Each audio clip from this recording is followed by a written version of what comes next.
TV NRI ਦੇਖ ਰਹੇ ਹੋ ਤੁਸੀਂ ਤੇ ਮੈਂ ਹਾਂ ਤੁਹਾਡੇ ਨਾਲ ਗੁਰਨੀਤ। ਦੋਸਤੋ ਇੱਕ ਵਾਰੀ ਫਿਰ ਤੋਂ ਤੁਹਾਡੇ ਰੂਬਰੂ ਹੋ ਰਹੇ ਹਾਂ ਤੁਹਾਡੇ ਪਸੰਦੀਦਾ ਪ੍ਰੋਗਰਾਮ ਗਲੋਬ ਸਕੈਨ ਦੇ ਨਾਲ। ਜਿਵੇਂ ਤੁਸੀਂ ਸਾਰੇ ਜਾਣਦੇ ਹੋ ਕਿ ਇਸ ਪ੍ਰੋਗਰਾਮ ਦੇ ਵਿੱਚ ਅਸੀਂ ਦੇਸ਼ ਵਿਦੇਸ਼ ਦੇ ਚਲੰਤ ਮੁੱਦਿਆਂ ਦੇ ਨਾਲ ਤੇ ਉਹਨਾਂ ਨਾਲ ਸੰਬੰਧਿਤ ਵਿਚਾਰ ਵਟਾਂਦਰੇ ਦੇ ਨਾਲ ਤੁਹਾਡੇ ਸਨਮੁਖ ਹਾਜ਼ਰ ਹੁੰਦੇ ਹਾਂ ਔਰ ਇਹਨਾਂ ਸਾਰਿਆਂ ਦੇ ਲਈ ਸਾਡਾ ਸਾਥ ਦਿੰਦੇ ਨੇ ਮਿਸਟਰ ਮਨਵੀਰ ਸਿੰਘ ਖਹਿਰਾ। ਖਹਿਰਾ ਸਾਹਿਬ, ਤੁਹਾਡਾ ਹਮੇਸ਼ਾ ਦੀ ਤਰ੍ਹਾਂ ਅੱਜ ਵੀ ਪ੍ਰੋਗਰਾਮ ਦੇ ਵਿੱਚ ਨਿੱਘਾ ਸਵਾਗਤ ਕਰਦੇ ਹਾਂ। ਧੰਨਵਾਦ ਗੁਰਨੀਤ ਜੀ। ਦਾ TV NRI ਵੇਖ ਰਹੇ ਸਾਰੇ ਦਰਸ਼ਕਾਂ ਨੂੰ ਮੇਰਾ ਸਤਿ ਸ਼੍ਰੀ ਅਕਾਲ ਜੀ। ਖਹਿਰਾ ਸਾਹਿਬ, ਜੋ ਨਵਦੀਪ ਕੌਰ ਦਾ ਮੁੱਦਾ ਹੈ ਉਹ ਕਾਫੀ ਗਰਮਾਇਆ ਹੋਇਆ ਹੈ। ਤਕਰੀਬਨ 8-9 ਦਿਨ ਹੋ ਚਲੇ ਨੇ। ਸੈਸ਼ਨ ਕੋਰਟ ਨੇ ਉਹਨਾਂ ਦੀ ਜਿਹੜੀ ਰਿਹਾਈ ਹੈ ਉਹ ਮਨਜ਼ੂਰ ਕਰ ਦਿੱਤੀ ਸੀ ਔਰ ਹੁਣ ਹਾਈ ਕੋਰਟ ਦੇ ਵਿੱਚ ਅਪੀਲ ਕੀਤੀ ਗਈ ਸੀ ਤੇ ਮੰਨਿਆ ਜਾ ਰਿਹਾ ਹੈ ਕਿ ਨਵਦੀਪ ਕੌਰ ਦੀ ਰਿਹਾਈ ਜਿਹੜੀ ਹੈ ਉਹ ਤਕਰੀਬਨ ਮੁਕੰਮਲ ਹੋਣ ਵਾਲੀ ਹੈ। ਕੀ ਸਮਝਦੇ ਹੋ? ਗੁਰਨੀਤ ਜੀ, ਜਿਸ ਤਰ੍ਹਾਂ ਗੱਲ ਕੀਤੀ ਆਪਾਂ ਪਹਿਲਾਂ ਵੀ ਕਿ ਨਵਦੀਪ ਕੌਰ ਦੇ ਉੱਤੇ ਬਹੁਤ ਸੰਗੀਨ ਧਾਰਾਵਾਂ 'ਚ ਜਿਹੜੇ ਮੁਕੱਦਮੇ ਦਰਜ ਕੀਤੇ ਗਏ ਜੀ ਔਰ ਉਹਨੂੰ ਇੱਕ ਮਾਮਲੇ ਦੇ ਵਿੱਚ ਜ਼ਮਾਨਤ, ਜਿਹੜਾ ਐਕਸਟੋਰਸ਼ਨ ਦਾ ਕੇਸ ਸੀਗਾ, ਐਡੀਸ਼ਨਲ ਸੈਸ਼ਨ ਜੱਜ ਸਾਹਿਬ ਨੇ ਉਹਦੇ ਵਿੱਚ ਜ਼ਮਾਨਤ ਦੇ ਦਿੱਤੀ ਆ ਔਰ ਦੂਸਰਾ ਜੋ 506, 147, 148, 149 ਧਾਰਾ ਦੇ ਵਿੱਚ ਮੁਕੱਦਮਾ ਦਰਜ ਹੋਇਆ ਸੀ ਉਹਦੇ ਵਿੱਚ ਵੀ ਉਹਨੂੰ ਜ਼ਮਾਨਤ ਮਿਲ ਚੁੱਕੀ ਆ। ਹੁਣ ਜਿਹੜਾ ਅਟੈਂਪਟ ਟੂ ਮਰਡਰ ਦਾ ਕੇਸ ਆ ਉਹਦੀ ਜ਼ਮਾਨਤ ਜੋ ਹੈ ਹਾਈ ਕੋਰਟ ਦੇ ਵਿੱਚ ਚੱਲ ਰਹੀ ਆ ਔਰ ਬਹੁਤ ਜਲਦੀ ਆਸ ਆ ਕਿ ਨਵਦੀਪ ਕੌਰ ਨੂੰ ਉਸ ਮਾਮਲੇ ਵਿੱਚੋਂ ਵੀ ਜ਼ਮਾਨਤ ਮਿਲ ਜਾਏਗੀ ਔਰ ਉਹ ਜਲਦੀ ਤੋਂ ਜਲਦੀ ਜੇਲ੍ਹ ਤੋਂ ਬਾਹਰ ਆਵੇਗੀ।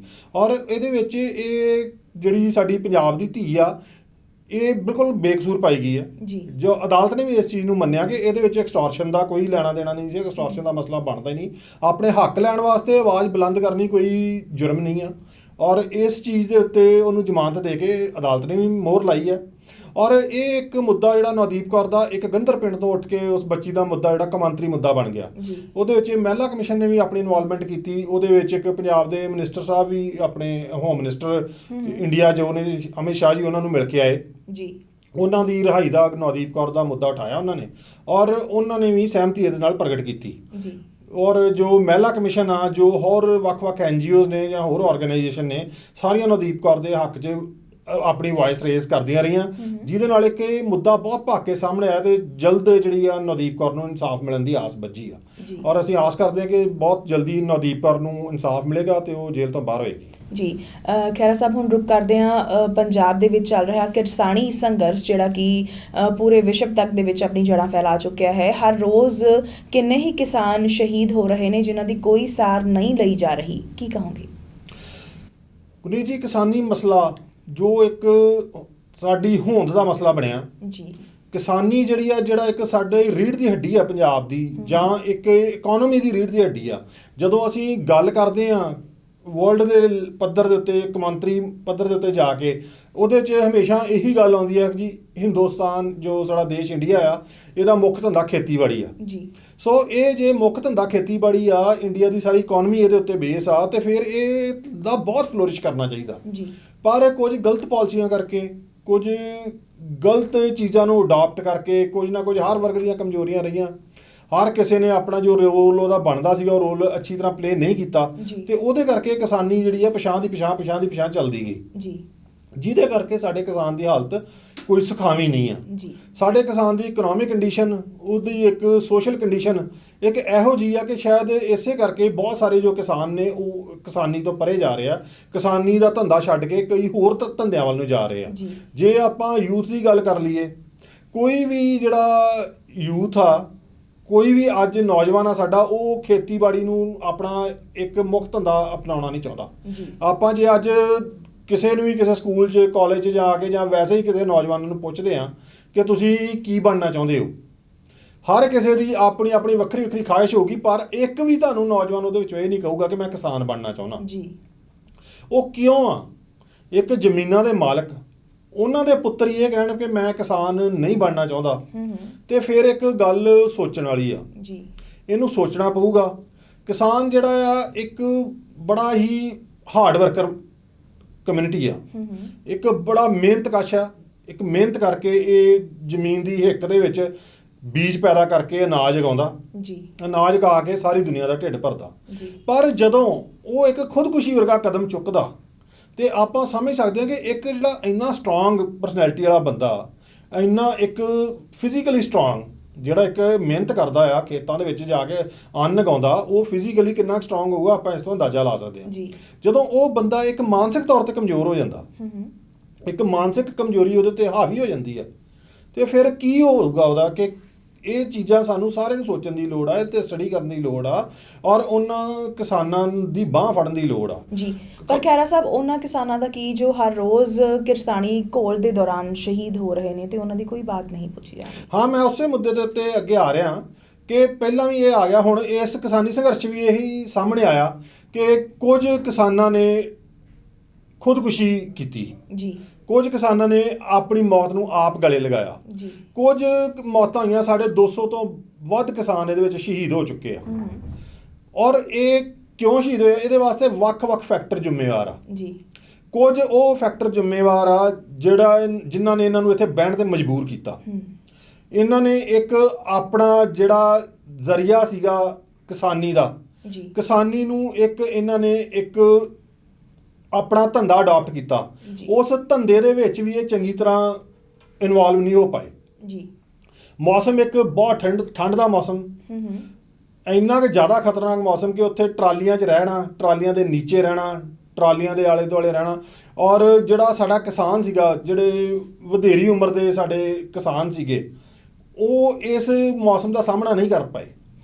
ਇਸ ਗੰਦੇ ਮੌਸਮ ਦਾ ਸਾਹਮਣਾ ਨਾ ਕਰਨ ਕਰਕੇ ਉਹਨਾਂ ਨੂੰ ਮੌਤ ਨੂੰ ਗਲੇ ਲਗਾਉਣਾ ਪਿਆ ਜੀ। ਹੋਰ ਖੁਦਕੁਸ਼ੀਆਂ ਵੀ ਇਹਦੇ 'ਚ ਆਈਆਂ, ਸਾਡੇ ਕੁਝ ਕਿਸਾਨ ਵੀਰ ਖੁਦਕੁਸ਼ੀ ਕਰ ਗਏ ਅਤੇ ਕੁਝ ਗੰਦੇ ਮੌਸਮ ਦਾ ਸ਼ਿਕਾਰ ਹੋ ਗਏ।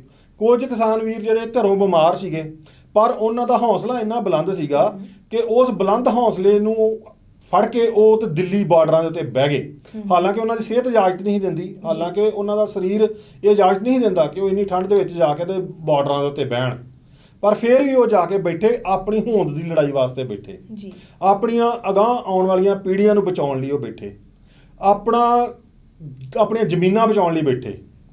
ਸੋ ਉਹਨਾਂ ਸ਼ਹੀਦਾਂ ਨੂੰ ਅਸੀਂ ਪ੍ਰਣਾਮ ਕਰਦੇ ਹਾਂ ਅਤੇ ਕੁਦਰਤ ਅੱਗੇ ਅਰਦਾਸ ਕਰਦੇ ਹਾਂ ਕਿ ਸਾਨੂੰ ਇਹ ਨੌਬਤ ਅੱਗੇ ਨਾ ਆਵੇ ਕਿ ਸਾਡੇ ਕੋਈ ਕਿਸਾਨ ਵੀਰ ਸ਼ਹੀਦ ਹੋਣ ਤੇ ਸਾਨੂੰ ਉਹਨਾਂ ਦੇ ਦੁੱਖ ਵਿੱਚ ਸ਼ਿਰਕਤ ਕਰਨੀ ਪਵੇ।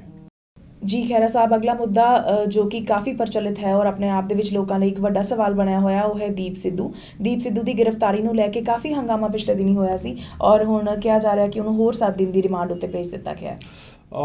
ਗੁਰਨੀਤ ਜੀ, ਦੀਪ ਸਿੱਧੂ ਦਾ ਮਸਲਾ ਇੱਕ ਕਾਫੀ ਉਲਝਿਆ ਮਸਲਾ ਸੀਗਾ। ਜਿਸ ਤਰ੍ਹਾਂ ਕਿ ਇਹ ਦੀਪ ਸਿੱਧੂ ਦੇ ਉੱਤੇ ਜਦੋਂ ਤੋਂ ਇਹਦੀ ਐਂਟਰੀ ਹੋਈ ਆ ਪੰਜਾਬ ਦੇ ਵਿੱਚ, ਇਹਦੇ ਵੱਖ-ਵੱਖ ਲੋਕ ਵੱਖਰੀ ਤਰ੍ਹਾਂ ਦੇ ਕੁਐਸਚਨ ਰੇਜ਼ ਕਰਦੇ ਰਹੇ। ਬਾਅਦ 'ਚ ਪਹਿਲਾਂ ਤੇ ਇਹਦੇ 'ਤੇ ਕੁਐਸਚਨ ਰੇਜ਼ ਹੋਏ ਕਿ ਇਹ ਇਸ ਤੋਂ ਪਹਿਲਾਂ 3 ਮਹੀਨੇ ਪਹਿਲਾਂ ਕਿੱਥੇ ਸੀਗਾ। ਜਦੋਂ ਕਿਸਾਨੀ ਸੰਘਰਸ਼ ਇੱਕਦਮ ਸ਼ੁਰੂ ਹੋਇਆ ਤੇ ਦੀਪ ਸਿੱਧੂ ਵਿੱਚ ਐਂਟਰ ਹੋ ਜਾਂਦਾ। ਉਸ ਤੋਂ ਪਹਿਲਾਂ ਦੀਪ ਸਿੱਧੂ ਨੂੰ ਪੰਜਾਬ 'ਚ ਕੋਈ ਜਾਣਦਾ ਵੀ ਨਹੀਂ ਸੀਗਾ।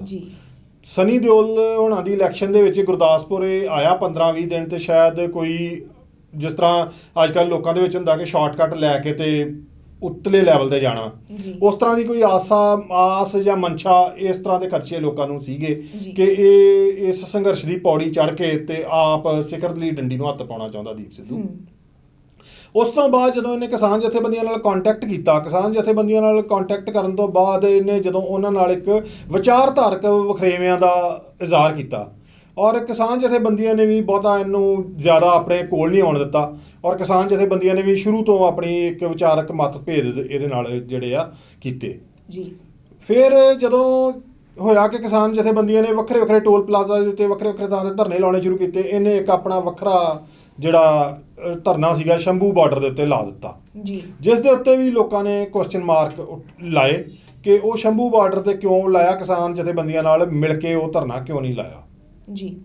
ਸੋ ਇੱਕ ਗਰਮ ਖਿਆਲੀ ਵਿਚਾਰਧਾਰਾ ਨੂੰ ਲੈ ਕੇ ਦੀਪ ਸਿੱਧੂ ਅੱਗੇ ਵਧਦਾ ਨਜ਼ਰ ਆਇਆ, ਜਿਹਦੇ ਨਾਲ ਗਰਮ ਖਿਆਲੀ ਵਿਚਾਰਧਾਰਾ ਦੇ ਚੱਲਦਿਆਂ ਜਿਹੜੇ ਆ ਕੁਝ ਨੌਜਵਾਨਾਂ ਦਾ ਵਰਗ ਸੀਗਾ ਦੀਪ ਸਿੱਧੂ ਵੱਲ ਨੂੰ ਆਕਰਸ਼ਿਤ ਹੋਇਆ ਜੀ, ਜਿਨ੍ਹਾਂ ਨੇ ਇੱਕ ਇਹਦਾ ਜੋ 1-2 ਮੂਵੀਜ਼ ਆਈਆਂ ਸੀਗੀਆਂ ਉਹਨਾਂ ਨੂੰ ਲੈ ਕੇ ਔਰ ਗਰਮ ਵਿਚਾਰਧਾਰਾ ਨੂੰ ਸਾਹਮਣੇ ਲਿਆਉਣ ਨਾਲ ਇੱਕ ਨੌਜਵਾਨਾਂ ਦੇ ਵਿੱਚ ਥੋੜ੍ਹਾ ਜਿਹਾ ਚਰਚਿਤ ਚਿਹਰਾ ਬਣ ਗਿਆ।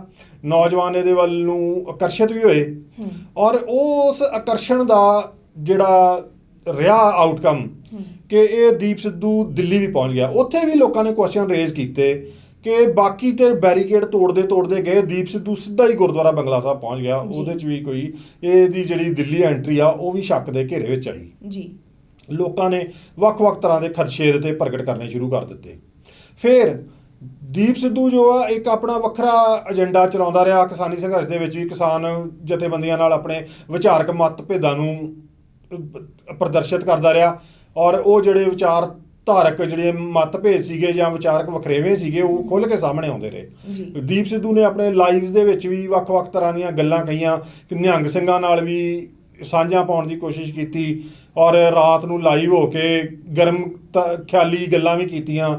ਔਰ ਫਿਰ ਜੋ 26 ਤਰੀਕ ਨੂੰ ਹੋਇਆ, 26 ਜਨਵਰੀ ਨੂੰ ਜੋ ਹਿੰਸਾ ਹੋਈ ਲਾਲ ਕਿਲ੍ਹੇ 'ਤੇ ਆਇਆ, ਸਾਰਿਆਂ ਤੋਂ ਬਾਅਦ ਜੋ ਇੱਕ ਸਾਹਮਣੇ ਚਿਹਰਾ ਪੇਸ਼ ਕੀਤਾ ਗਿਆ ਉਹ ਦੀਪ ਸਿੱਧੂ ਦਾ ਚਿਹਰਾ ਪੇਸ਼ ਕੀਤਾ ਗਿਆ ਕਿ ਦੀਪ ਸਿੱਧੂ ਜੋ ਹੈ ਇਸ ਸਾਰੀ ਹਿੰਸਾ ਦਾ ਇੱਕ ਜਿਹੜਾ ਮਾਸਟਰਮਾਈਂਡ ਦੇ ਤੌਰ 'ਤੇ ਉਹਨੂੰ ਪੇਸ਼ ਕੀਤਾ ਗਿਆ। ਹੁਣ ਉਹ ਹੈ ਜਾਂ ਨਹੀਂ ਹੈ ਇਹ ਤੇ ਇੱਕ ਇਨਵੈਸਟੀਗੇਸ਼ਨ ਏਜੰਸੀਜ਼ ਜਿਹੜੀਆਂ ਉਹ ਸਾਹਮਣੇ ਕੱਢ ਕੇ ਲਿਆਉਣਗੀਆਂ ਪਰ ਉਹਦੇ ਵਿੱਚ ਵੀ ਇਹ ਗੱਲਾਂ ਜਦੋਂ ਦੀਪ ਸਿੱਧੂ ਨੂੰ ਰਿਮਾਂਡ ਤੇ ਲੈ ਗਿਆ 7 ਦਿਨ ਉਹਦੇ ਵਿੱਚ ਵੀ ਇਹ ਜਿਹੜੀਆਂ ਚੀਜ਼ਾਂ ਆ ਹੋਰ ਖੁੱਲ੍ਹ ਕੇ ਸਾਹਮਣੇ ਆਉਣੀਆਂ ਸ਼ੁਰੂ ਹੋ ਗਈਆਂ ਜਿਹਦੇ ਵਿੱਚ ਇੱਕ ਕਲਾਈਮੇਟ ਐਕਟਿਵਿਸਟ ਆ ਦਿਸ਼ਾ ਰਵੀ ਉਹਨੂੰ ਗ੍ਰਿਫਤਾਰ ਕੀਤਾ ਗਿਆ ਇੱਕ ਟੂਲ ਕਿੱਟ ਦੇ ਮਸਲੇ ਦੇ ਵਿੱਚ ਕਿ ਉਹਨਾਂ ਨੂੰ ਇਹ ਕੀਤਾ ਗਿਆ ਕਿ ਇਹ ਜਿਹੜੇ ਆ ਸੋਸ਼ਲ ਮੀਡੀਆ ਦੇ ਉੱਤੇ ਇਸ ਮੁੱਦੇ ਨੂੰ ਹਾਈਲਾਈਟ ਕਰਨ ਲਈ ਇੱਕ ਗਰਮ ਖਿਆਲੀ ਵਿਚਾਰਧਾਰਾ ਨੂੰ ਲਾਈਮਲਾਈਟ 'ਚ ਲਿਆਉਣ ਦੇ ਲਈ ਇਹਨਾਂ ਲੋਕਾਂ ਦਾ ਹੱਥ ਸੀਗਾ। ਉਹਦੇ ਨਾਲ ਇੱਕ ਬੰਬੇ ਹਾਈ ਕੋਰਟ ਦੇ ਵਕੀਲ ਨੇ ਉਹ ਵੀ ਔਰ ਇੱਕ ਦੋ ਹੋਰ ਵੀ ਨਾਂ ਜਿਹੜੇ ਸਾਹਮਣੇ ਆ ਰਹੇ ਨੇ। ਪੁਲਿਸ ਉਹ ਆਪਣਾ ਜਿਹੜਾ ਇਨਵੈਸਟੀਗੇਸ਼ਨ ਦਾਇਰਾ ਆ ਉਹ ਵਧਾ ਰਹੀ ਆ, ਉਹਨਾਂ ਵੱਲ ਨੂੰ ਕਰ ਰਹੀ ਆ ਔਰ ਉਸੇ ਚੀਜ਼ ਦਾ ਜਿਹੜਾ ਰਿਜ਼ਲਟ ਆ ਉਹ ਅੱਜ ਸਾਹਮਣੇ ਆਇਆ ਕਿ ਦੀਪ ਸਿੱਧੂ ਦਾ 10 ਦਿਨ ਦਾ ਰਿਮਾਂਡ ਹੋਰ ਮੰਗਿਆ ਗਿਆ ਜਿਹਦਾ ਕੋਰਟ ਨੇ 7 ਦਿਨ ਦਾ ਰਿਮਾਂਡ ਅੱਜ ਦੇ ਦਿੱਤਾ। ਹੁਣ 7 ਦਿਨ ਦੀਪ ਸਿੱਧੂ ਹੋਰ ਪੁਲਿਸ ਹਿਰਾਸਤ 'ਚ ਰਹੂਗਾ ਔਰ ਉਹਦੇ ਵਿੱਚ ਦੀਪ ਸਿੱਧੂ ਕੀ ਇੰਕਸ਼ਾਫ ਕਰਦਾ ਇਹ ਬਾਅਦ ਦੀ ਗੱਲ ਆ।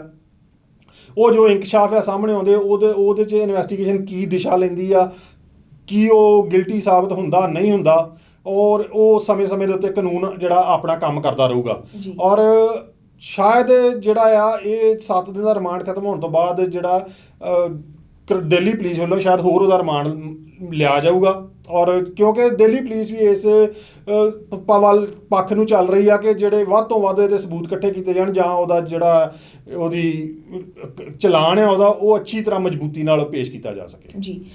ਖਹਿਰਾ ਸਾਹਿਬ, ਕਿਰਸਾਨੀ ਸੰਘਰਸ਼ ਦੇ ਦੌਰਾਨ ਜੋ ਗੋਦੀ ਮੀਡੀਆ ਹੈ ਜਿਸ ਦਾ ਸਮੂਹ ਪੰਜਾਬੀਅਤ ਵੱਲੋਂ ਬਾਈਕਾਟ ਕਰ ਦਿੱਤਾ ਗਿਆ ਪਰ ਬੜੇ ਹੀ ਦੁੱਖ ਦੀ ਗੱਲ ਇਹ ਹੈ ਕਿ ਕੁਝ ਲੋਕਲ ਚੈਨਲਸ ਵੀ ਨੇ ਉਹ ਕਿਰਸਾਨੀ ਸੰਘਰਸ਼ ਦੀਆਂ ਖਬਰਾਂ ਜੋ ਅਪਲੋਡ ਕਰ ਰਹੇ ਨੇ ਉਹ ਕਿਤੇ ਨਾ ਕਿਤੇ ਖਾਲਿਸਤਾਨੀ ਮੂਵਮੈਂਟ ਇਹ ਵਾਲਾ ਵਰਡ ਇਸਤੇਮਾਲ ਕਰਕੇ ਯੂਜ਼ ਕਰ ਰਹੇ ਨੇ। ਦੇਖੋ ਜਿਹੜਾ ਗੁਰਨੀਤ ਜੀ ਇਹ ਸ਼ੁਰੂ ਤੋਂ ਹੀ ਜਦੋਂ ਕਿਸਾਨੀ ਸੰਘਰਸ਼ ਸ਼ੁਰੂ ਹੋਇਆ ਗੋਦੀ ਮੀਡੀਆ ਵੱਲੋਂ ਵੀ ਔਰ ਕੁਝ ਹੋਰ ਤਾਕਤਾਂ ਵੱਲੋਂ ਵੀ ਇਸ ਕਿਸਾਨੀ ਸੰਘਰਸ਼ ਨੂੰ ਇੱਕ ਅਲੱਗ ਤਰ੍ਹਾਂ ਦਾ ਰੂਪ ਦੇਣ ਦੀ ਕੋਸ਼ਿਸ਼ ਕੀਤੀ ਗਈ ਹੈ ਤਾਂ ਜੋ ਆਪਣਾ ਟਰੈਕ ਤੋਂ ਹਟ ਜੇ। ਪਰ ਕਿਸਾਨ ਜਥੇਬੰਦੀਆਂ ਦੇ ਜੋ ਆਗੂ ਨੇ ਉਹ ਵੱਖ-ਵੱਖ ਸਮੇਂ ਤੇ ਇਹ ਕਲੀਅਰ ਕਰਦੇ ਰਹੇ ਨੇ ਕਿ ਇਹ ਮੁੱਦਾ ਜੋ ਸਿਰਫ ਤੇ ਸਿਰਫ ਕਿਸਾਨੀ ਨਾਲ ਜੁੜਿਆ ਮੁੱਦਾ ਆ। ਇਹ ਸਿਰਫ ਜ਼ਮੀਨਾਂ ਨਾਲ ਤੇ ਕਿਸਾਨ ਨਾਲ ਜੁੜਿਆ ਮੁੱਦਾ ਆ। ਇਹਦੇ ਨੂੰ ਨਾ ਧਾਰਮਿਕ ਰੰਗਤ ਦਿੱਤੀ ਜਾਵੇ ਨਾ ਇਹਨੂੰ ਸਿਆਸੀ ਰੰਗਤ ਦਿੱਤੀ ਜਾਵੇ। ਪਰ ਇਹ ਇੱਕ ਤਰਾਸਦੀ ਆ, ਇੱਕ ਦੁੱਖ ਦੀ ਗੱਲ ਆ ਕਿ ਜਿਹੜਾ ਲਹਿਰ ਆ ਇਹ ਕਿਸਾਨੀ ਸੰਘਰਸ਼ ਦੀ ਉਹਨੂੰ ਮੋੜ ਕੇ ਕਿਸੇ ਹੋਰ ਦਿਸ਼ਾ 'ਚ ਲੈ ਕੇ ਜਾਣ ਦੀ ਕੋਸ਼ਿਸ਼ ਕੀਤੀ ਜਾ ਰਹੀ ਆ ਤਾਂ ਜੋ ਇਹ ਕਿਸਾਨੀ ਸੰਘਰਸ਼ ਆ ਆਪਣੀ ਲੀਹ ਤੋਂ ਲੱਥ ਜੇ, ਇਹਨੂੰ ਜਲਦੀ ਤੋਂ ਜਲਦੀ ਟੈਕਲ ਕੀਤਾ ਜਾ ਸਕੇ, ਜਲਦੀ ਤੋਂ ਜਲਦੀ ਇਹਨੂੰ ਖਤਮ ਕੀਤਾ ਜਾ ਸਕੇ।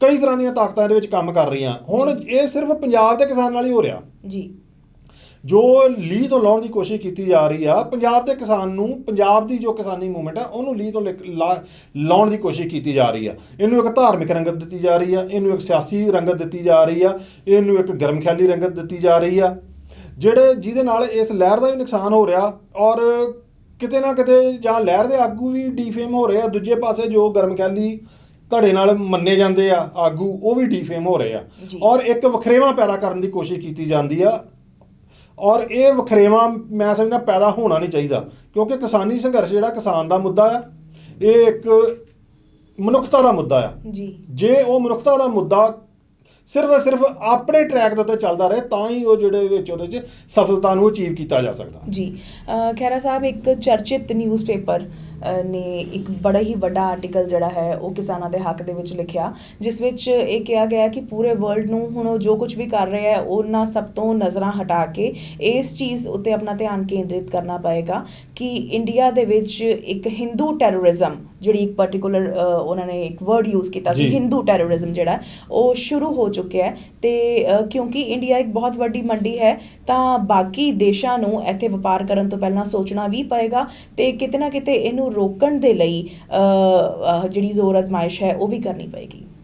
ਹਾਂਜੀ, ਇੱਕ ਨਿਊਜ਼ਪੇਪਰ ਨੇ ਇਸ ਗੱਲ ਨੂੰ ਉਭਾਰਿਆ, ਇੱਕ ਆਰਟੀਕਲ ਇਹਦੇ ਉੱਤੇ ਲਿਖਿਆ ਗਿਆ ਜੀ। ਇੰਡੀਆ ਇੱਕ ਡੈਮੋਕ੍ਰੇਟਿਕ ਕੰਟਰੀ ਆ ਜੀ। ਇੰਡੀਆ ਦਾ ਜਿਹੜਾ ਕਨਸਟੀਟਿਊਸ਼ਨ ਆ, ਉਹ ਜਿਹੜਾ ਉਹਦਾ ਪ੍ਰੈਂਬਲ ਆ, ਉਹ ਸ਼ੁਰੂ ਹੀ ਇੱਥੋਂ ਹੁੰਦਾ ਕਿ India is a secular sovereign country, republic. ਜੀ। ਠੀਕ ਆ, ਜਿਹੜਾ ਇੱਕ ਸੈਕੂਲਰ ਆ, ਸੈਕੂਲਰ ਦਾ ਮਤਲਬ ਹੈ ਕਿ ਧਰਮ ਨਿਰਪੱਖ ਦੇਸ਼ ਆ। ਮਤਲਬ ਇੰਡੀਆ ਦਾ ਆਪਣਾ ਕੋਈ ਧਰਮ ਨਹੀਂ ਆ।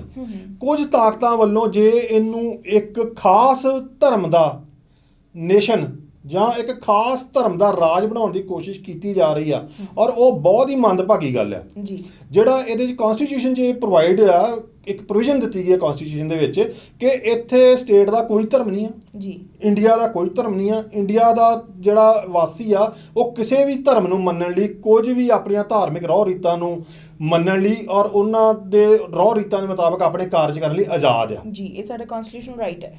ਉਹਦੇ ਵਿੱਚ ਇਸ ਆਜ਼ਾਦੀ ਦੇ ਵਿੱਚ ਕੋਈ ਵਿਘਨ ਨਹੀਂ ਪਾ ਸਕਦਾ। ਔਰ ਜਿਹੜਾ ਇੱਕ ਧਾਰਮਿਕ ਜਜ਼ਬਾਤਾਂ ਨੂੰ ਵਿਗਾੜ ਕੇ ਜਾਂ ਧਾਰਮਿਕ ਜਜ਼ਬਾਤਾਂ ਨੂੰ ਭੜਕਾ ਕੇ ਆਪਣੇ ਨਿੱਜੀ ਫਾਇਦੇ ਵਾਸਤੇ ਕੋਈ ਚੱਲਦਾ, ਉਹਦੇ ਲਈ ਇੱਕ ਸਜ਼ਾ ਦਾ ਪ੍ਰੋਵੀਜ਼ਨ ਵੀ ਇਹਦੇ 'ਚ ਹੈਗਾ। ਜੀ।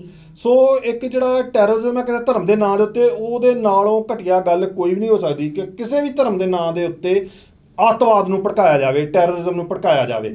ਸੋ ਜੇ ਇਹੋ ਜਿਹੀਆਂ ਗੱਲ ਆ, India is a democratic country, secular country ਆ, ਤੇ ਇਹਦੇ ਵੱਲ ਤੁਰੰਤ ਧਿਆਨ ਦੇਣ ਦੀ ਲੋੜ ਆ ਤਾਂ ਜੋ ਇੰਡੀਆ ਦਾ ਜਾਂ ਇੰਡੀਆ ਦੇ ਵਸਨੀਕਾਂ ਦਾ ਕੋਈ ਜ਼ਿਆਦਾ ਨੁਕਸਾਨ ਨਾ ਹੋ ਸਕੇ। ਜੀ। ਖੈਰ ਸਾਹਿਬ, ਇਸ ਤੋਂ ਇਲਾਵਾ ਇੱਕ ਹੋਰ ਜਿਹੜੀ ਵੱਡੀ ਗੱਲ ਉਸ ਆਰਟੀਕਲ ਦੇ ਵਿੱਚ ਸ਼ਾਮਿਲ ਸੀ, ਹਿੰਦੂ ਟੈਰਰਿਜ਼ਮ ਤੋਂ ਇਲਾਵਾ ਉੱਥੇ ਕਿਹਾ ਗਿਆ ਸੀ ਕਿ ਇੰਡੀਆ ਦੇ ਵਿੱਚ ਕੁਝ ਸਮੇਂ ਤੋਂ ਡੈਮੋਕ੍ਰੇਸੀ ਦੀਆਂ ਜਿਹੜੀ ਧੱਜੀਆਂ ਵੀ ਨੇ ਉਹ ਉਡਾਈਆਂ ਜਾ ਰਹੀਆਂ ਨੇ ਔਰ ਮੀਡੀਆ ਦੀ ਜਿਹੜੀ ਫਰੀडम ਹੈ ਉਸ 'ਤੇ ਰੋਕ ਲਗਾ ਦਿੱਤੀ ਗਈ ਹੈ। ਮਤਲਬ ਹਰ ਪੱਖ ਤੋਂ ਲੋਕਾਂ ਨੂੰ ਲੈਟ ਡਾਊਨ ਕਰਨ ਦੀ ਕੋਸ਼ਿਸ਼ ਕੀਤੀ ਜਾ ਰਹੀ ਹੈ। ਦੇਖੋ ਗੁਰਜੀਤ ਜੀ, ਜਿਹੜਾ ਇੰਡੀਆ ਦਾ ਕਨਸਟੀਟਿਊਸ਼ਨ ਆ ਜੀ, ਉਹਦੇ ਵਿੱਚ ਇੱਕ ਪਾਸੇ ਫੰਡਾਮੈਂਟਲ ਰਾਈਟਸ ਦਿੱਤੇ ਗਏ ਆ ਜਿਹੜੇ ਹਰ ਸਿਟੀਜ਼ਨ ਨੂੰ ਮਿਲਦੇ ਆ। ਜੀ। ਕੋਈ ਵੀ ਇੰਡੀਆ ਦਾ ਸਿਟੀਜ਼ਨ ਆ, ਭਾਵੇਂ ਉਹ ਬਾਏ ਬਰਥ ਆ ਜਾਂ ਉਹਨੇ ਨੈਸ਼ਨੈਲਿਟੀ ਬਾਅਦ 'ਚ ਅਟੇਨ ਕੀਤੀ ਆ, ਉਹਨੂੰ ਉਹ ਫੰਡਾਮੈਂਟਲ ਰਾਈਟਸ ਦਿੱਤੇ ਗਏ ਆ।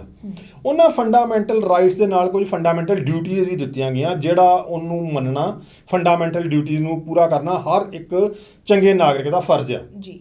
ਜੇ ਡੈਮੋਕ੍ਰੈਟਿਕ ਕੰਟਰੀ ਦੇ ਵਿੱਚ ਉਸ ਡੈਮੋਕ੍ਰੇਸੀ ਨੂੰ ਹਾਰਮ ਕਰਨ ਦੀ ਕੋਸ਼ਿਸ਼ ਕੀਤੀ ਜਾਂਦੀ ਹੈ, ਉਸ ਡੈਮੋਕ੍ਰੇਸੀ ਦੇ ਉੱਤੇ ਅਟੈਕ ਕਰਨ ਦੀ ਕੋਸ਼ਿਸ਼ ਕੀਤੀ ਜਾਂਦੀ ਹੈ, ਤੇ ਮੈਂ ਸਮਝਦਾ ਕਿ ਇਹਦੇ ਨਾਲੋਂ ਅਣਹੋਈ ਗੱਲ ਹੀ ਕੋਈ ਨਹੀਂ ਕਿ ਇੱਕ ਡੈਮੋਕ੍ਰੇਸੀ ਨੂੰ, ਇੱਕ ਡੈਮੋਕ੍ਰੈਟਿਕ ਕੰਟਰੀ ਨੂੰ ਤੋੜਨ ਦੀ ਕੋਸ਼ਿਸ਼ ਕੀਤੀ ਜਾਵੇ। ਜਿਹੜਾ ਮੀਡੀਆ ਆ, ਮੀਡੀਆ ਡੈਮੋਕ੍ਰੇਸੀ ਦਾ ਇੱਕ ਫੋਰਥ ਪਿਲਰ ਆ। ਮੀਡੀਆ ਇੱਕ ਆਜ਼ਾਦ ਆ। ਜੇ ਮੀਡੀਆ ਆਜ਼ਾਦ ਹੋਊਗਾ ਤੇ ਉਹ ਜਿਹੜੇ ਆਜ਼ਾਦ ਨਾਗਰਿਕ ਨੇ ਉਸ ਮੀਡੀਆ ਦੇ ਰਾਹੀਂ ਆਪਣੀ ਇੱਕ ਆਜ਼ਾਦਾਨਾ ਵੌਇਸ ਸਾਹਮਣੇ ਰੱਖ ਸਕਦੇ ਆ, ਆਪਣੀ ਆਵਾਜ਼ ਨੂੰ ਉਠਾ ਸਕਦੇ ਆ। ਜਿਹੜਾ ਇਹ ਪਿਲਰ ਆ, ਜੇ ਇਸ ਪਿਲਰ ਦੇ ਉੱਤੇ ਅਟੈਕ ਕੀਤਾ ਜਾਂਦਾ ਆ ਤੇ ਫਿਰ ਉਹ ਡੈਮੋਕ੍ਰੇਸੀ ਦੀਆਂ ਜੜ੍ਹਾਂ ਹਿਲਾਊਗਾ। ਤੇ ਡੈਮੋਕ੍ਰੇਸੀ ਦੀ ਹੋਂਦ ਨੂੰ ਬਚਾਉਣਾ, ਡੈਮੋਕ੍ਰੇਸੀ ਨੂੰ ਮਜ਼ਬੂਤ ਕਰਨਾ ਸਮੇਂ ਦੀ ਮੁੱਖ ਮੰਗ ਆ, ਜਿਹਦੇ ਕਰਕੇ ਮੀਡੀਆ ਦਾ ਮਜ਼ਬੂਤ ਹੋਣਾ ਵੀ ਬੜਾ ਜ਼ਰੂਰੀ ਆ। ਜੀ। ਖਹਿਰਾ ਸਾਹਿਬ, ਇੱਕ ਹੋਰ ਵੱਡੀ ਖਬਰ ਇਹ ਹੈ ਕਿ ਜਿਸ ਤਰ੍ਹਾਂ ਜੀਆ ਖਾਨ ਹੈ ਜਾਂ ਸੁਸ਼ਾਂਤ ਰਾਜਪੂਤ ਨੇ, ਤਾਂ ਇਸੇ ਤਰ੍ਹਾਂ ਸੰਦੀਪ ਨਾਹਨ ਜੋ ਕਿ ਕਾਫੀ ਸਾਰੀ ਵੱਡੀ ਫਿਲਮਾਂ ਦੇ ਵਿੱਚ ਕੰਮ ਕਰ ਚੁੱਕੇ ਨੇ, MS ਧੋਨੀ ਤੋਂ ਲੈ ਕੇ ਕੇਸਰੀ ਵਰਗੀਆਂ ਵੱਡੀਆਂ ਫਿਲਮਾਂ ਦੇ ਵਿੱਚ ਕੰਮ ਕੀਤੀ ਹੈ, ਸਾਹਮਣੇ ਆਈ ਇਹ ਘਟਨਾ ਹੈ ਕਿ ਉਹਨਾਂ ਨੇ ਵੀ ਸੁਸਾਈਡ ਕਮਿਟ ਕਰ ਲਿਆ ਹੈ। ਸੋ ਫਿਲਮੀ ਸਿਤਾਰੇ ਇਸ ਤਰ੍ਹਾਂ ਕਰਨ ਲਈ ਕਿਉਂ ਮਜਬੂਰ ਹੋ ਜਾਂਦੇ ਹੈ? ਇਸ ਚੀਜ਼ ਨੂੰ ਅਸੀਂ ਥੋੜਾ ਸਾਈਕੋਲੋਜੀਕਲ ਪੱਖ ਤੋਂ ਵਾਚੀਏ। ਸੁਈਸਾਈਡਲ ਟੈਂਡੈਂਸੀ ਜਿਹੜੀ ਆ ਗੁਰਨੀਤ ਜੀ, ਇੱਕ ਬੜੀ ਘਾਤਕ ਟੈਂਡੈਂਸੀ ਆ ਜੀ। ਉਹ ਸਾਡੇ ਇੰਟਰਨਲ ਮਾਈਂਡ ਨਾਲ ਰਿਲੇਟ ਕਰਦੀ ਆ। ਕਈ ਵਾਰੀ ਜਦੋਂ ਸਾਡੇ ਬ੍ਰੇਨ ਦੇ ਵਿੱਚ ਕੋਈ ਕੈਮੀਕਲ ਚੇਂਜਸ ਹੁੰਦੀਆਂ, ਉਹ ਕੈਮੀਕਲ ਚੇਂਜਸ ਜਿਹੜੀਆਂ ਸਾਡੀ ਸੋਚ ਨੂੰ ਇੱਕ ਮਾਨਸਿਕ ਰੋਗ ਵੱਲ ਨੂੰ ਲੈ ਕੇ ਜਾਂਦੀਆਂ। ਜੀ। ਇੱਕ ਬੰਦਾ ਜਿਹੜਾ ਕਿ ਉਹ ਹੁੰਦੀਆਂ ਸਿਰਫ ਕੈਮੀਕਲ ਚੇਂਜਸ ਆ ਬ੍ਰੇਨ ਦੇ ਵਿੱਚ, ਜਿਨ੍ਹਾਂ ਨੂੰ ਨਾ ਸਹਿੰਦੇ ਹੋਏ ਬੰਦਾ ਇੱਕ ਮਾਨਸਿਕ ਰੋਗ ਦਾ ਸ਼ਿਕਾਰ ਹੁੰਦਾ। ਔਰ ਉਹਦੇ ਵਿੱਚ ਭੁੱਖ ਨਾ ਲੰਘਣਾ, ਨੀਂਦ ਨਾ ਆਉਣਾ, ਉਹਦੀਆਂ ਇੱਕ ਮੁੱਢਲੀਆਂ ਅਲਾਮਤਾਂ ਨੇ। ਜੀ। ਔਰ ਸੁਈਸਾਈਡਲ ਟੈਂਡੈਂਸੀ ਜਿਹੜੀ ਬਹੁਤ ਐਂਡ ਵਾਲੀ ਅਲਾਮਤ ਹੈ, ਜਦੋਂ ਬੰਦਾ ਸੋਚਦਾ ਕਿ ਮੈਂ ਇਸ ਦੁਨੀਆ ਤੋਂ ਉਪਰਾਮ ਹੋ ਚੁੱਕਾ, ਮੇਰਾ ਇਸ ਦੁਨੀਆ ਨਾਲ, ਮੇਰਾ ਘਰ ਪਰਿਵਾਰ ਨਾਲ ਕੋਈ ਮੇਰਾ ਲਗਾ ਨਹੀਂ ਰਹਿ ਗਿਆ, ਉਹ ਆਪਣੇ ਆਪ ਨੂੰ ਇਸ ਸੋਸਾਇਟੀ ਨਾਲੋਂ ਕੱਟ ਆਫ ਫੀਲ ਕਰਦਾ। ਉਹਦਾ ਕੋਈ ਮੋਹ ਮੁਹੱਬਤ ਕਿਸੇ ਨਾਲ ਰਹਿ ਨਹੀਂ ਜਾਂਦੀ, ਨਾ ਪਰਿਵਾਰ ਨਾਲ, ਨਾ ਸਮਾਜ ਨਾਲ, ਨਾ ਆਪਣੇ ਆਪ ਨਾਲ, ਨਾ ਆਪਣੇ ਪ੍ਰੋਫੈਸ਼ਨ ਨਾਲ। ਔਰ ਇਹਦੇ ਵਾਸਤੇ ਬਹੁਤ ਸਾਰੇ ਫੈਕਟਰਸ ਆ ਜਿਹੜੇ ਇਹਦੇ ਲਈ ਮੈਟਰ ਕਰਦੇ ਆ, ਜਿਹੜੇ ਇਹਦੇ ਲਈ ਕਰਦੇ ਆ ਵੀ ਇਹਨਾਂ ਫੈਕਟਰਸ ਕਰਕੇ ਸੁਈਸਾਈਡਲ ਟੈਂਡੈਂਸੀ ਬੰਦੇ ਦੇ ਵਿੱਚ ਆਉਂਦੀ ਆ।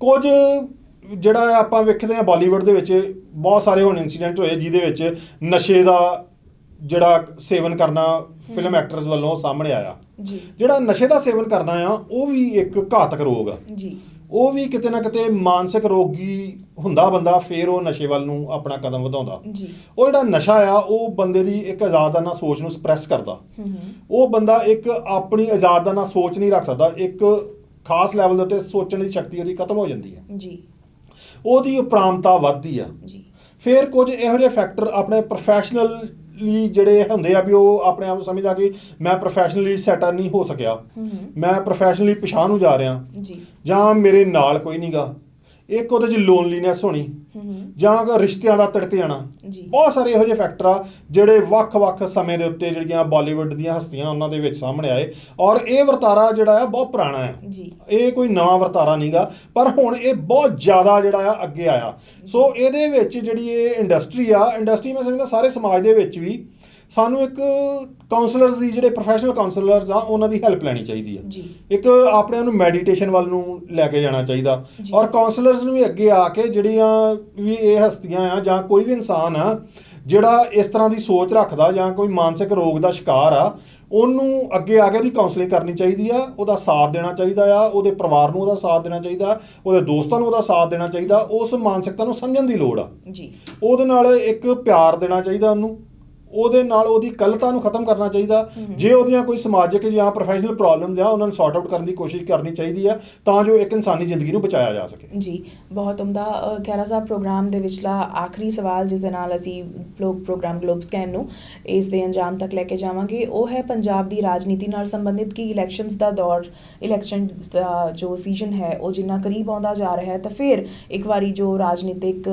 ਪਾਰਟੀਆਂ ਨੇ ਉਹ ਸਰਗਰਮ ਹੁੰਦੀਆਂ ਨਜ਼ਰ ਆ ਰਹੀਆਂ ਨੇ ਪੰਜਾਬ ਦੇ ਵਿੱਚ ਸੋ ਪੰਜਾਬ ਦੀ ਰਾਜਨੀਤੀ ਦੀ ਨੁਹਾਰ ਜਿਹੜੀ ਹੈ ਉਹ ਕੀ ਹੋਏਗੀ ਇੱਕ ਤਾਂ ਇਹ ਗੱਲ ਤੇ ਤੁਸੀਂ ਚਾਨਣਾ ਪਾਓ ਔਰ ਦੂਸਰਾ ਨਾਲ ਇਹ ਵੀ ਦੱਸੋ ਕਿ ਤੁਹਾਡੇ ਮੁਤਾਬਿਕ ਕੀ ਹੋਣੀ ਚਾਹੀਦੀ ਹੈ ਇਹ ਵੀ ਜ਼ਰੂਰ ਦੱਸੋ ਕੋ ਪੰਜਾਬ ਦੀ ਰਾਜਨੀਤੀ ਜਿਹੜੀ ਆ ਇੱਕ ਅਜਿਹੇ ਮੋੜ ਦੇ ਆ ਕੇ ਖੜੀ ਹੋਣੀ ਆਪਾਂ ਜਿਹੜੀਆਂ ਲੋਕਲ ਬਾਡੀਜ਼ ਦੀਆਂ ਇਲੈਕਸ਼ਨਾਂ ਚਾਹੀਆਂ ਇਹਦੇ ਵਿੱਚ ਹਿੰਸਾ ਦੇ ਵੀ ਕੁਝ ਜਿਹੜੇ ਸਾਹਮਣੇ ਆਏ ਸੀਨ ਕਿਤੇ ਨਾ ਕਿਤੇ ਹਿੰਸਾ ਹੋਈ ਪਰ ਇਹਦੇ 'ਚ ਇੱਕ ਵੱਡੀ ਗੱਲ ਹੈ ਕਿ ਲੋਕ ਆਪਾਂ ਇੱਕ ਡੈਮੋਕ੍ਰੇਟਿਕ ਕੰਟਰੀ ਦੇ ਵਿੱਚ ਆ ਡੈਮੋਕ੍ਰੇਸੀ ਨੂੰ ਅਡਾਪਟ ਕਰਦੇ ਇਹਦੇ ਬਹੁਤ ਭਾਰੀ ਵੋਟਿੰਗ ਹੋਈ ਤਕਰੀਬਨ ਕਈ ਥਾਵਾਂ ਤੇ 80% ਵੋਟਿੰਗ ਹੋਈ ਜਿਹਦੇ ਕਰਕੇ ਲੋਕ ਸਮਝਦੇ ਵੀ ਲੋਕ ਤਿਆਰ ਨੇ ਅੱਗੋਂ ਵਿਧਾਨ ਸਭਾ ਦੀ ਇਲੈਕਸ਼ਨ ਨੂੰ ਵੀ ਫੇਸ ਕਰਨ ਲਈ ਇਹ ਇੱਕ ਵਿਧਾਨ ਸਭਾ ਇਲੈਕਸ਼ਨ ਦਾ ਆਪਾਂ ਸੈਮੀ ਫਾਈਨਲ ਸਮਝ ਸਕਦੇ ਹਾਂ ਔਰ ਜੋ ਇੱਥੇ ਸਾਹਮਣੇ ਆਇਆ ਕਿ ਜਿਹੜੀ ਸੱਤਾਧਾਰੀ ਪਾਰਟੀ ਆ ਉਹ ਇਹਦੇ ਵਿੱਚ ਕਾਫੀ ਲੀਡ ਲੈਂਦੀ ਨਜ਼ਰ ਆ ਰਹੀ ਹੈ ਔਰ ਜਿਹੜਾ ਅੱਗੋਂ ਵਿਧਾਨ ਸਭਾ ਵੇਲੇ ਆਉਣ ਵਾਲੀਆਂ ਇਲੈਕਸ਼ਨਾਂ ਦੇ ਵਿੱਚ ਵੀ ਕੋਈ ਕਲੀਅਰ ਨਹੀਂ ਆ ਰਿਹਾ ਕੋਈ ਵੀ ਪਾਰਟੀ ਖੁੱਲ੍ਹ ਕੇ ਕਹਿ ਨਹੀਂ ਪਾ ਰਹੀ ਕਿ ਹਾਂ ਉਹਦੇ 'ਚ